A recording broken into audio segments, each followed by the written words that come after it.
नमस्कार, आदाब। आप सभी का खैर मकदम है हमारी आज की इस क्लास में। आज से हम एक नया सिलसिला शुरू करने जा रहे हैं और इस सिलसिले में हम मुताल्ला करेंगे हमारी दर्जा 9 की किताब का।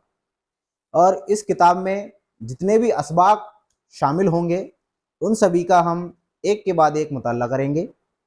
तो इस सिलसिले को हम आगे बढ़ाते हुए और इस सिलसिले की शुरुआत करते हुए सबसे पहला जो हमारे निसाब में शामिल सबक है उस सबक के बारे में थोड़ा पढ़ लेंगे और इस सिलसिले की एक शुरुआत करेंगे। तो आइए हम शुरुआत करते हैं हमारे पहले सबक से। और पहला सबक हमारा नज़्म है। एक बहुत ही खूबसूरत नज़्म है। कौमी यकजहता की एक बात करती है। देखिए, आज का जो माहौल है वो बहुत ही बदल चुका है। आज आप देखते होंगे सभी जगह हिंदू मुसलमान ये आपस में लड़ रहे हैं। इसकी बहुत सी वजह हैं। तो हमें इन जो फसाद हैं, ये जो हिंदू मुस्लिम जो लोग करते हैं, उनमें उनके साथ नहीं लगना है। हमें एक साथ मिलकर रहना है, एक साथ भाईचारे का संदेश देना है और बताना है कि हम एक जिंदा कौम है और जिंदा कौम हमेशा तरक्की की बात करती है, ना कि फसाद की बात करती है। और इसी पर ये सबक टिका हुआ है। और इस सबक में हम हिंदू और मुसलमान ये दो जो कौमें हैं वो कौमें अगर एक साथ रहे तो क्या कर सकती है, इस देश की क्या तरक्की हो सकती है, इसके बारे में हम बात करेंगे। तो चलिए, हमारी नज़्म जिसका उन्वान है हिंदू मुसलमान, और इस नज़्म के लिखने वाले हमारे शायर त्रिलोकचंद महरूम बहुत ही अजीम शायर हैं। उर्दू अदब में इनकी बहुत ही खूबसूरत नज़में हमें देखने की मिलेगी। तो सबसे पहले हम हमारे जो शायर हैं त्रिलोकचंद महरूम, उनके बारे में थोड़ा मुताल्ला कर लेते हैं, उनके बारे में थोड़ा जान लेते हैं।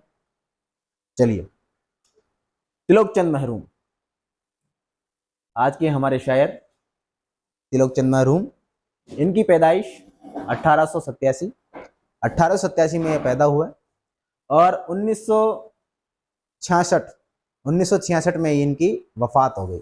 मतलब 1966 में ये फौत हो गए, इनकी मृत्यु हो गई। त्रिलोकचंद महरूम, इधर हो जाता हूं आपको दिखने में आसानी होगी। त्रिलोकचंद महरूम दरियाए सिंध के मगरिबी किनारे तहसील ईसा खील जिला मियांवाली में पैदा हुआ। देखिए, इनकी पैदाइश त्रिलोकचंद महरूम दरियाए सिंध के, दरिया मतलब नदी, तो दरियाए सिंध हाँ, चलो थोड़ा डिस्ट्रैक्ट हो गया। दरियाए सिंध, दरिया यानी नदी। कौन सी नदी? सिंध। तो दरियाए सिंध मतलब सिंध नदी के मगरिबी किनारे। मगरिब एक दिशा का नाम है। मगरिब का मतलब होता है पश्चिम। कौन सी दिशा? पश्चिम। चलिए, सबसे पहले हम दिशाओं के बारे में ही पढ़ लेते हैं। तो आपको मालूम है 4 दिशाएं होती हैं, पूर्व, पश्चिम, उत्तर और दक्षिण।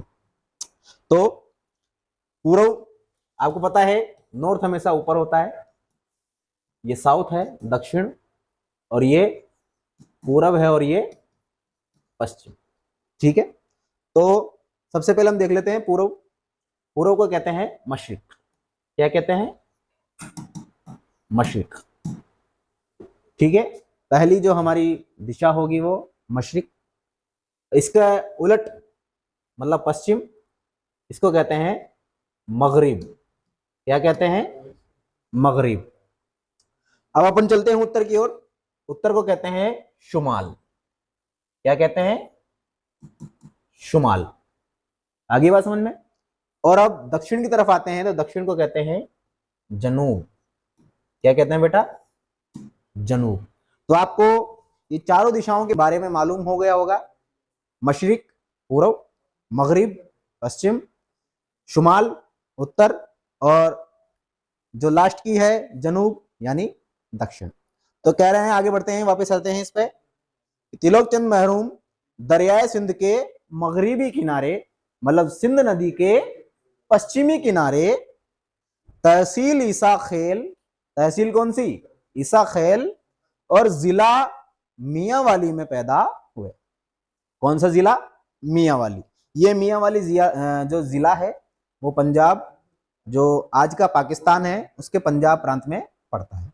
ठीक है बेटा, तो ये आजादी के पहले की ही पैदाइश है, तो ये पाकिस्तान में पैदा हुए थे। तो दरियाए सिंध के मगरिबी किनारे, तहसील ईसा खेल, जिला मियांवाली में पैदा हुए। आगे होगी बात समझ में, आगे बढ़ते हैं। वहीं इब्तदाई तालीम पाई, और इन्होंने वहीं क्या पाई, इब्तदाई तालीम।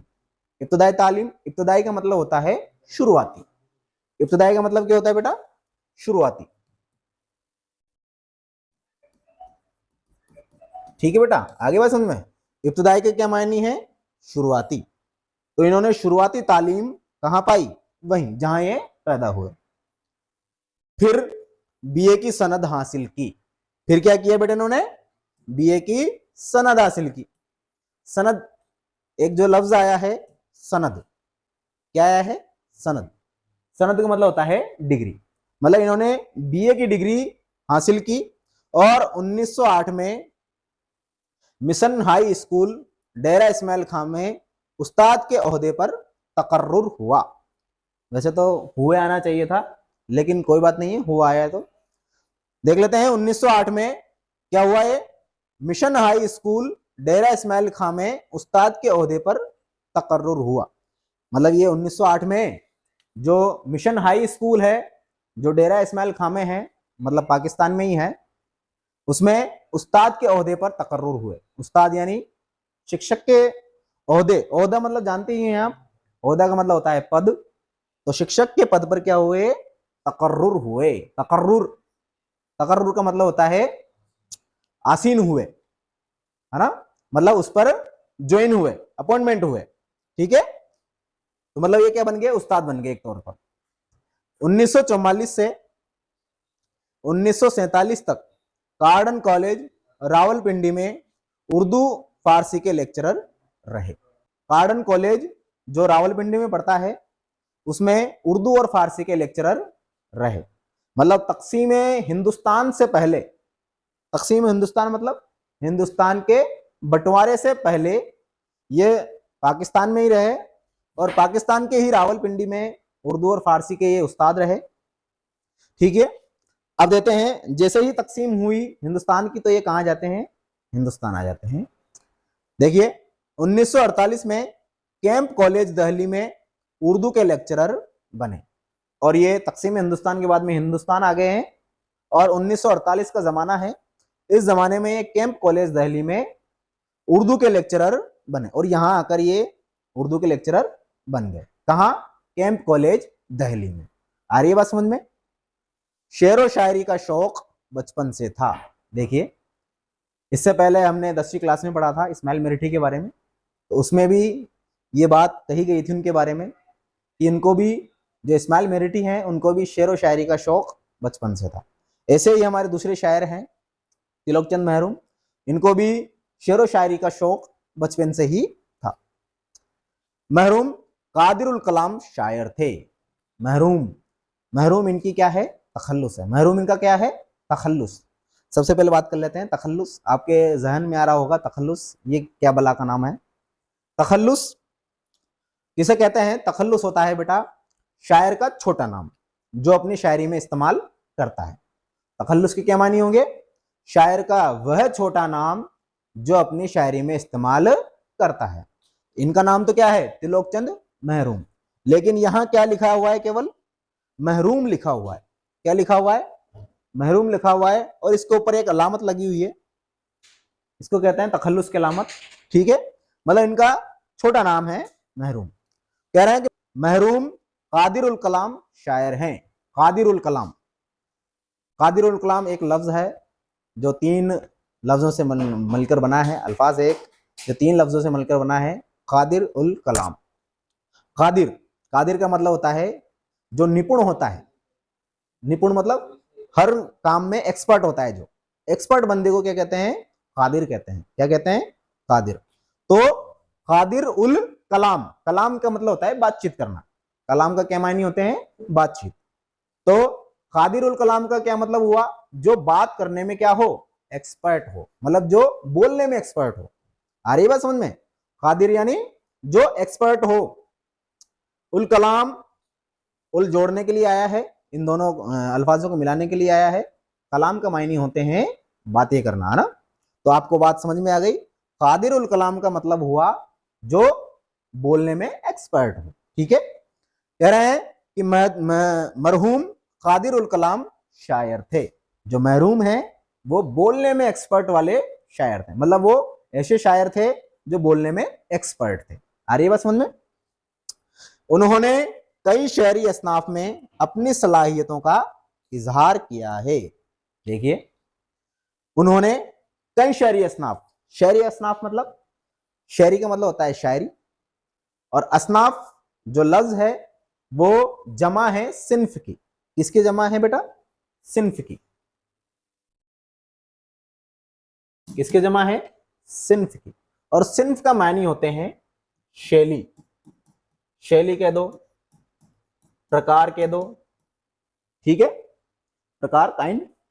देखिए, वापस आते हैं। उन्होंने कई शहरी असनाफ में, मतलब जो शायरी की जो प्रकार हैं, मतलब जिन जिन जिन प्रकारों में शायरी की जाती है, देखो शहरी असनाफ बहुत से हैं। जैसे आप गजल ले लो, नज्म ले लो, कसीदा ले लो, मरसिया ले लो, मसनवी ले लो, ये सभी, ये तमाम क्या हैं? शहरी असनाफ हैं। इनको शायरी के रूप में बोला जाता है। आ रही है बात समझ में? शहरी असनाफ मतलब जिन प्रकारों को, मतलब जिनको शायरी के रूप में बोला जाता है, वो तमाम सिन्फ क्या कहलाती हैं? शहरी सिन्फ कहलाती हैं। आ रही है बात समझ में? शहरी असनाफ कहलाती हैं। आगे बात समझ में?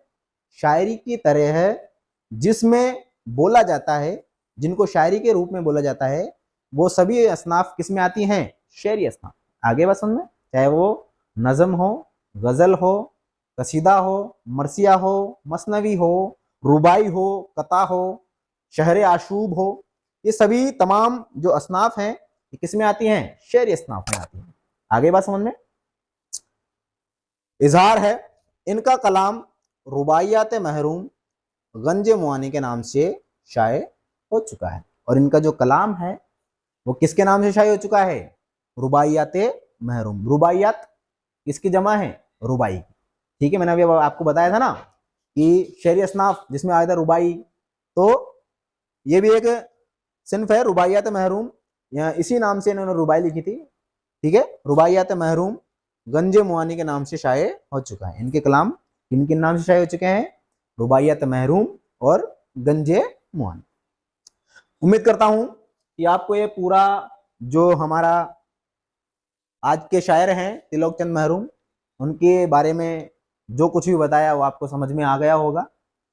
चलिए चलते हैं हमारी आज की नज्म की ओर। बहुत ही खूबसूरत नज्म है। मैंने आपको पहले ही बता दिया कि ये दो कौमों के बारे में है। चाहे वो दो कौम है, बहुत सी कौम है, सभी हिंदुस्तान में बहुत सी कौमें हैं, लेकिन वे ये बात करती है नज्म एक साथ रहने की। ठीक है, आपस में मिलजुल कर रहने की बात करती है। ये बात करती है कि चाहे वो हिंदू हो या मुसलमान हो, सब आपस में क्या है? भाई भाई है। बड़ी खूबसूरत नज्म है, देख लेते हैं।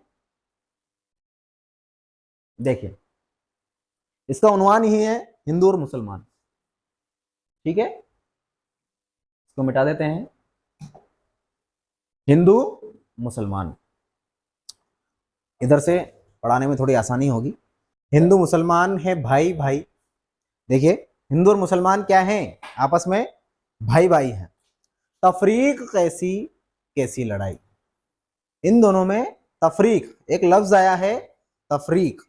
तफरीक जिसके मायने होते हैं फर्क। फर्क यानी भेद, है ना, करते हैं ना भेदभाव, वो वाला तफरीक। ठीक है, वो वाला फर्क। तो हिंदू मुसलमान है भाई भाई। हिंदू मुसलमान क्या है? आपस में भाई भाई हैं। तफरीक कैसी कैसी लड़ाई। इन दोनों में कैसी तफरीक, इन दोनों में कैसा फर्क। दोनों आपस में भाई तो हैं, दोनों आपस में क्या हैं? भाई तो हैं। एक ही माँ के दो बेटे हैं, एक हिंदू है और एक मुसलमान है। आ रही है बात समझ में? तो यही बात कह रहे हैं हमारे जो शायर हैं तिलक चंद महरून, यही फरमा रहे हैं कि हिंदू मुसलमान है भाई भाई, और तफरीक कैसी कैसी लड़ाई, इन दोनों में कोई फर्क नहीं है और इन दोनों में कोई लड़ाई नहीं होनी चाहिए, दोनों को आपस में एक साथ मिलजुल कर रहना चाहिए। ठीक है। हिंदू हो कोई या हो मुसलमान, इज्जत के काबिल है बस वह इंसान। अब देखिए बहुत ही उम्दा बात कही है कि हिंदू हो कोई या हो मुसलमान, चाहे वो हिंदू हो या कोई मुसलमान हो, मुसलमान आया है, मुसलमान का मतलब मुसलमान, ठीक है। हिंदू हो कोई या हो मुसलमान, इज्जत के काबिल है बस वह इंसान। इंसान मतलब इंसान, कि हिंदू हो या कोई मुसलमान हो कोई फर्क नहीं है, इज्जत के काबिल सिर्फ और सिर्फ वह इंसान है जो क्या करता हो, नेकी हो जिसका कार्य नुमाया, नेकी हो जिसका कार्य नुमाया, औरों की मुश्किल हो जिससे आसान। बहुत अच्छी और उम्दा बात कही है कि नेकी हो जिसका कार्य नुमाया, जिसका क्या काम हो, नेकी करना काम हो, जो क्या करता हो, नेकी करता हो, भलाई करता हो। ठीक है। नेकी हो जिसका कार्य नुमाया, एक लफ्ज आया है कार्य नुमाया, कार्य नुमाया मतलब वह काम जो तारीफ के काबिल हो। आ रही बात समझ में? कार्य नुमाया का क्या मायने है, वह काम जो तारीफ के काबिल हो, मतलब काबिल तारीफ अगर कोई काम करता है तो वो उसके बारे में बात कर रहे हैं कि नेकी हो जिसका कार्य नुमाया, जो क्या करता हो, नेकी करता हो और ऐसे काम करता हो जो दूसरों की भलाई करता हो, वो औरों की मुश्किल हो जिससे आसान, और जो क्या करता हो, दूसरों की मुश्किल क्या करता हो, आसान करता हो। आसान करता हो मतलब दूसरों की मदद करता हो। आ रही बात समझ में? नेकी हो जिसका कार्य नुमाया, औरों की मुश्किल हो जिससे आसान। आपको समझ में आ गया होगा कि जो नेकी का काम करता हो, भलाई का काम करता हो और जिससे दूसरों की मुश्किल आसान हो, वही आदमी क्या है, इज्जत के काबिल है। ठीक है। आगे बढ़ते हैं। हर एक से नेकी सबसे भलाई, क्या लिखा हुआ है, हर एक से नेकी सबसे भलाई, हिंदू मुसलमान भाई भाई। हमें क्या करना चाहिए, हर एक से नेकी, चाहे वो कोई भी हो, कोई सा भी मजहब का वो शख्स हो, कोई से भी जात का वो शख्स हो, हमें सबसे क्या करनी चाहिए, नेकी करनी चाहिए। क्या करनी चाहिए, नेकी, अच्छे काम करने चाहिए। हर एक से नेकी सबसे भलाई, सबके साथ क्या करना चाहिए, भलाई का काम करना चाहिए, सबका भला करना चाहिए। ऐसा नहीं कि किसी को देखकर किसी के पास ज्यादा पैसे हैं तो जलना चाहिए, ये चीज भी खराब चीज है। ठीक है ना। हसद, हसद के मतलब जलन, जलन बहुत खराब चीज होती है। आ रही है बात समझ में? तो हसद बिल्कुल नहीं रखनी है, सभी के साथ मित्रता के साथ रहना है, भाईचारे के साथ रहना है, हर एक से नेकी करना है, सबके साथ भलाई का काम करना है, किसी का बुरा जिंदगी में भी नहीं सोचना है। ऐसा कहते हैं कि जो दूसरों का बुरा सोचता है, ऊपर वाला उसके साथ बुरा करता है। तो ऐसी हमें सोच नहीं रखनी चाहिए, हमारी सोच हमेशा क्या होनी चाहिए, अच्छी होनी चाहिए, दूसरों की नेकी के लिए होनी चाहिए। ठीक है। कह रहे हैं कि हर एक से नेकी सबसे भलाई, हिंदू मुसलमान सब भाई भाई। हिंदू मुसलमान सब क्या हैं, भाई भाई हैं। आगे बात समझ में? तो हमें लड़ना नहीं है, चाहे कोई भी लोग हो, हमें लड़ाने की कितनी भी कोशिश करे, लेकिन हमें समझदारी के साथ काम लेना है। आ रही बात समझ में? लड़ना नहीं है, उनके बहकाव में नहीं आना है। ठीक है। दोनों का मस्कन हिंदुस्तान है, दोनों का मस्कन क्या है, हिंदुस्तान है। मस्कन एक लफ्ज आया है मस्कन, मस्कन के मायने हैं, मस्कन के क्या मायने हैं, रहने की जगह। मस्कन के क्या मायने हैं, रहने की जगह, और घर के दो, ठीक है, घर के दो या रहने की जगह। कह रहे हैं कि दोनों का मस्कन हिंदुस्तान है, हिंदुस्तान मतलब हिंदुस्तान है, कि दोनों चाहे वो हिंदू हो चाहे मुसलमान हो, दोनों का घर क्या है, हिंदुस्तान है। और इस हिंदुस्तान के लिए हमें चाहे मरना पड़ जाए, तो हिंदुस्तान के लिए अपना सर भी कलम करना पड़े, तो हमें हाजिर रहना चाहिए। ठीक है। दोनों का मस्कन हिंदुस्तान है, दो बुलबुलें हैं एक गुलिस्तान है। हिंदू और मुसलमान क्या हैं? दो बुलबुलें हैं। बुलबुल जानते हो ना, जो बहुत अच्छा गाती है, बहुत अच्छा दिखती भी बहुत अच्छी है। तो वो कह रहे हैं कि दो बुलबुलें हैं और एक गुलिस्तान है। गुलिस्तान, इसके लफ्ज के मायने क्या है? गुलिस्तान के मतलब होता है बाग, और यहाँ बाग से मुराद क्या है? हमारा हिंदुस्तान। आ रही बात समझ में? बाग किसको बताया गया है? हमारे हिंदुस्तान को बाग बताया गया है। और हिंदू और मुसलमान को क्या बताया है? दो बुलबुल बताया है। आगे बात समझ में? तो कह रहे हैं कि दो बुलबुलें हैं एक गुलिस्तान है। हिंदू और मुसलमान क्या है? दो बुलबुल हैं, और हिंदुस्तान क्या है? गुलिस्तान है, बाग है। ठीक है, जिस बाग में ये दो बुलबुलें रहती हैं। ठीक है, एक सरजमी है एक आसमां है, चाहे वो हिंदू हो चाहे मुसलमान हो, सभी के लिए क्या है? एक सरजमी है, जमीन है, और एक ही आसमान। ऐसा नहीं है कि हिंदू के लिए अलग जमीन होगी, हिंदू के लिए अलग आसमान होगा, या फिर मुसलमान के लिए अलग जमीन होगी या अलग आसमान होगा। दोनों के लिए एक ही जमीन है और एक ही आसमान है। आ रही बात समझ में? कह रहे हैं कि इस एक सरजमी है, सरजमी का मतलब वतन भी होता है, तो दोनों का एक ही वतन है, जमीन भी है एक ही है और आसमान भी एक ही है। दोनों का यकजा सूद व ज्या है, और दोनों का यकजा क्या है? सूद व ज्या। दो लफ्ज हैं, सूद और ज्या। दोनों एक दूसरे के क्या हैं? जिद हैं। ठीक है, सूद का मतलब होता है फायदा, और ज्या का मतलब होता है नुकसान। आ रही है बात समझ में? सूद यानी फायदा और ज्या मतलब नुकसान। कह रहे हैं कि दोनों का यकजा सूद व ज्या है। यकजा यानी एक जगह। इसका मतलब ये समझें कि अगर हिंदू और मुसलमान एक साथ मिलकर रहें तो क्या होगा? हमें फायदा होगा। आगे बात में समझ में आ रही है बात? ये अगर एक साथ मिलकर रहे तो हमें फायदा होगा, सूद होगा, और एक साथ न मिलकर नहीं रहेंगे तो क्या होगा? नुकसान उठाना पड़ सकता है। आगे बात समझ में? तो ये कह रहे हैं कि दोनों का यकजा सूद वजिया है। अब आते हैं आगे, ना इत्तफाकी आजारे जान है। ना इत्तफाकी लफ्ज आया है, ना इत्तफाकी। ना इत्तफाकी मतलब मेल जोल नहीं होना। आगे बात समझ में? इसका इसकी जिद क्या होगी? इत्तफाक। क्या होगी? इत्तफाक। इत्तफाक मतलब मेल जोल होना, और ना इत्तफाकी मतलब मेल जोल ना होना। ठीक है, तो क्या कह रहे हैं कि ना इत्तफाकी क्या है? आजारे जां है। आजारे जां मतलब जान का दुख। आजारे जां मतलब जान का दुख। तो ना इत्तफाकी से क्या होता है? जान का दुख होता है। अगर दोनों में क्या नहीं होगा?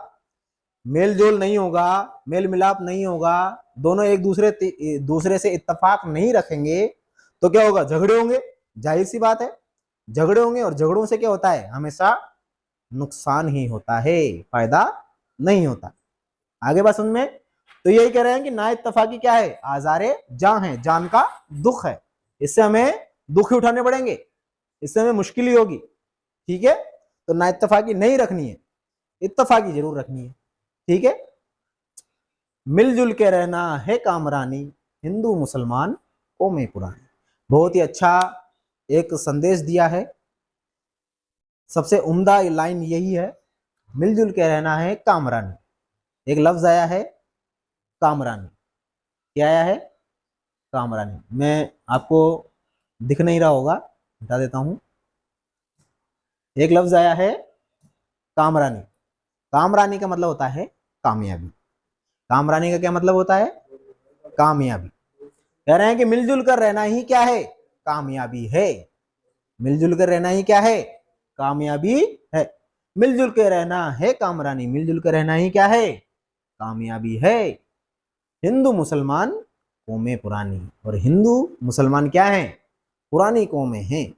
आगे बस में, ये कोई आज की कौमें नहीं है, बहुत पुरानी कौमें हैं, और इन कौमों को एक साथ मिलकर रहना चाहिए, तभी इस देश की तरक्की हो सकती है। वरना क्या होगा? अगर मिलजुल कर नहीं रहेंगे तो इस देश का नुकसान ही होगा, फायदा नहीं होगा। बहुत ही अच्छी नज्म थी। तिलकचंद महरूम बहुत ही अच्छे और उम्दा शायर हैं। इनकी शायरी को पढ़कर आपको मालूम ही चल गया होगा। तो इस सबक से हमने क्या सीखा? चाहे हम हिंदू हों, चाहे मुसलमान हों, चाहे सिख हों, ईसाई हों, हम किसी भी धर्म से हों, किसी भी मजहब से हों, किसी भी जात से हों, किसी भी नस्ल से हों, हमें क्या करना चाहिए? मिलजुल कर रहना चाहिए। आ रही है बात समझ में? अगर मिलजुल कर रहेंगे तो ही तरक्की है, वरना हमें क्या उठाना पड़ सकता है? नुकसान उठाना पड़ सकता है। आज के लिए इतना काफ़ी है और उम्मीद करता हूँ कि आपको ये सबक अच्छे से समझ में आ गया होगा। आपसे लेते हैं विदा और उम्मीद करते हैं कि आप हमेशा खुश रहेंगे, मुस्कुराते रहेंगे। धन्यवाद।